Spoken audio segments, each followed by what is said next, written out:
will collapse if Germany and France do not begin to listen to people's concerns on immigration and Islamist terrorism, says French PM.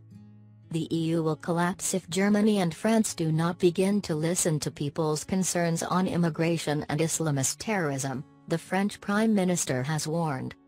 Manuel Valls said Europe was in danger of falling apart and the two countries needed to work harder to stimulate growth and employment.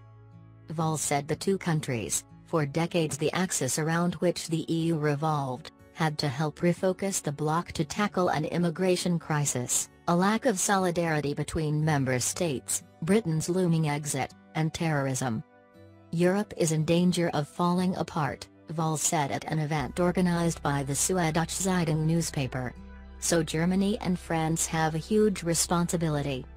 He said France must continue to open up its economy, not least by cutting corporate taxation, while Germany and the EU as a whole must increase investment that would stimulate growth and job creation, as well as boosting defense.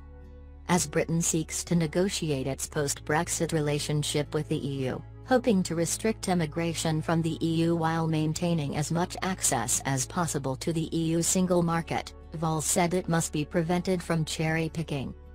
If they are able to have all the advantages of Europe without the inconveniences, then we are opening a window for others to leave the European Union, Valls said. Immigration was one of the main drivers of Britain's vote to leave the EU, and Valls said the bloc, which more than 1 million migrants entered last year, had to regain control of its borders. He said the Brexit vote and Donald Trump's election victory showed how important it was to listen to angry citizens, and that politicians scared of making decisions were opening the door to populists and demagogues. In France, opinion polls suggest that the far-right, anti-EU, anti-immigration National Front leader Marine Le Pen will win the first round of the presidential election next April, before losing the runoff. But Valls said Trump's victory had boosted the chance of an outright Le Pen victory. What has changed in the world and Europe since November 8 is that it's possible. He said France's election debate was ignoring the danger posed by the far right, adding, "We face a historic moment, perilous for the world, perilous for Europe and perilous for France."